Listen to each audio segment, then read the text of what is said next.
Hi, my name is Andrew Colborn, and my story begins my freshman year in high school. At this point in my life, I was a member of my church, but it was really more of a social activity than a spiritual connection. I went to youth group and enjoyed hanging out with my friends, but that was the extent of its importance in my life.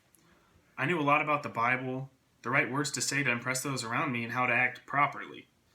But really, I was deceiving myself and those around me by putting on the facade that everything was great, but on the inside, I truly felt alone.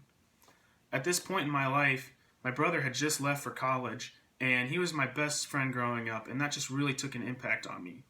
This loneliness was a pit in my heart, and I desperately longed for companionship.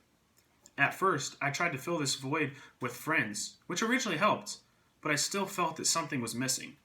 I assumed, as any teenage boy would, that a girlfriend was all he needed in his life, but when I found myself in a committed relationship, I still felt a gaping hole in my life.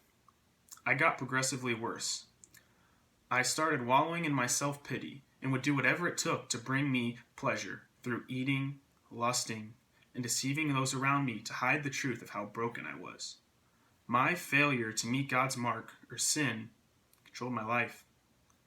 I fell into a pattern of perpetual sin, ignoring God because it was much easier than facing the truth of my shamefulness and brokenness. This was a pattern that continued through high school, leaving me downcast and feeling purposeless.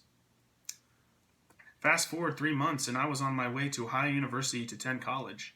I remember during orientation, for whatever reason, I checked a box saying I'm interested in spiritual things, because that's what I always did. I didn't really know why I did that, but that's just was my choice. And then my first week on campus, I got this text out of the blue asking me if I wanted to meet up and talk about something called crew.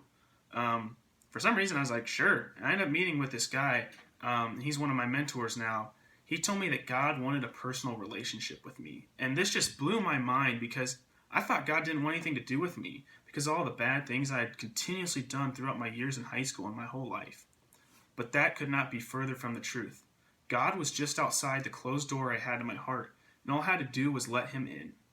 I asked Jesus to come into my life that day and forgive me of my shortcomings.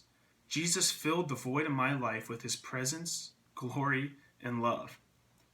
I no longer felt alone and didn't have to rely on my sin to bring me a false sense of comfort. Before, I was empty, but through the grace of Jesus Christ, I have been filled. And that is my 180 difference.